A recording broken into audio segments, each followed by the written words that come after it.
You don't need a massive paycheck to achieve financial freedom. The real game changer isn't how much you earn, it's what you do with what you have. Some of the most financially secure people didn't get there by luck or high salaries.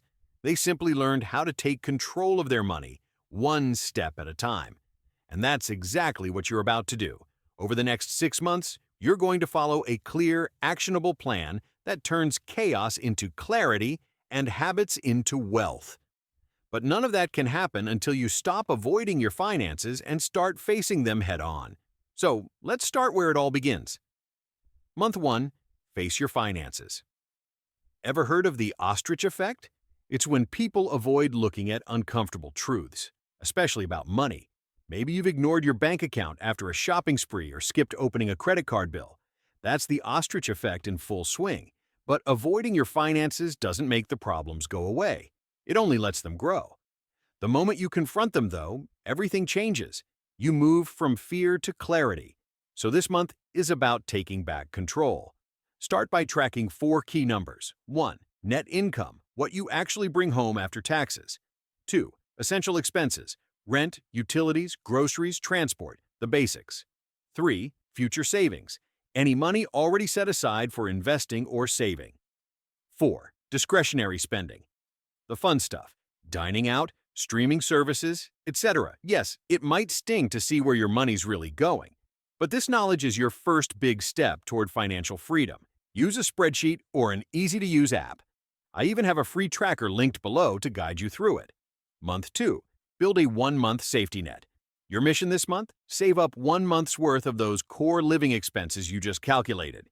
If your essentials total $2,500 a month, that's your savings goal.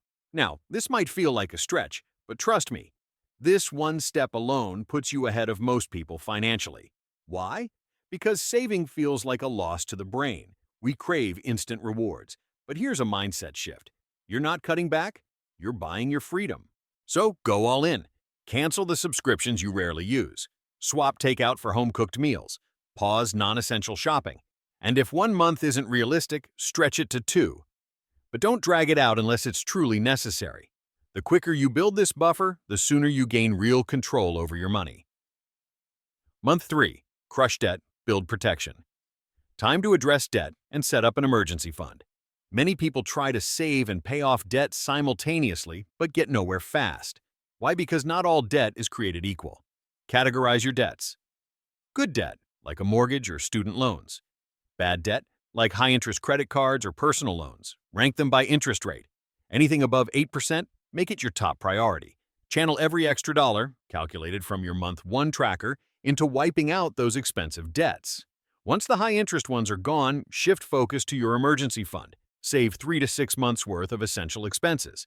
If your job is stable, 3 months may be enough. If your income fluctuates, aim for 6.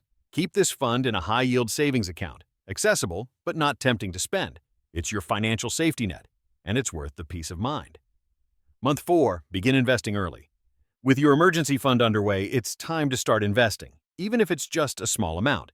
The sooner you begin, the more your money compounds over time. Here's how to get started.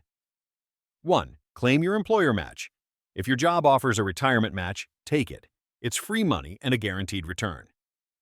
2. Open a tax-advantaged account. Depending on your country, this could be a stocks and shares ISA, UK, a Roth or traditional IRA, US, etc. 3. Choose broad market funds. No need to pick stocks.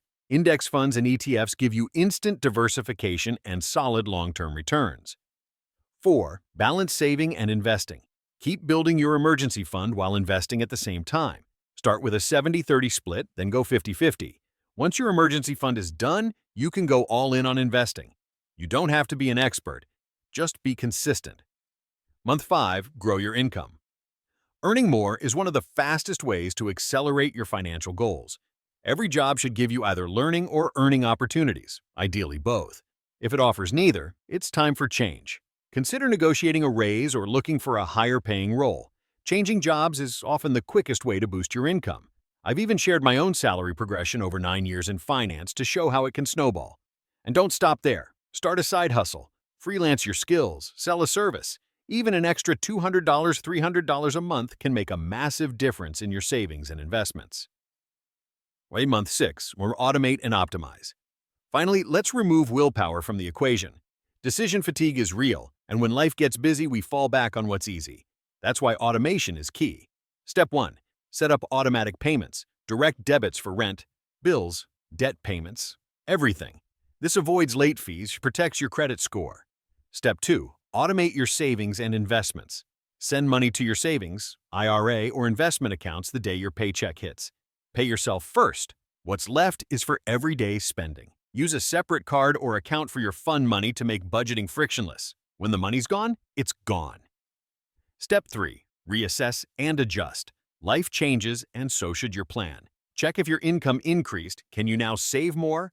Are your goals shifting? Are there better investment tools available? Stay educated and adapt.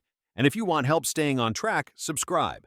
I post new videos most Sundays with practical financial tips, tools, and strategies to help you take full control of your money and life.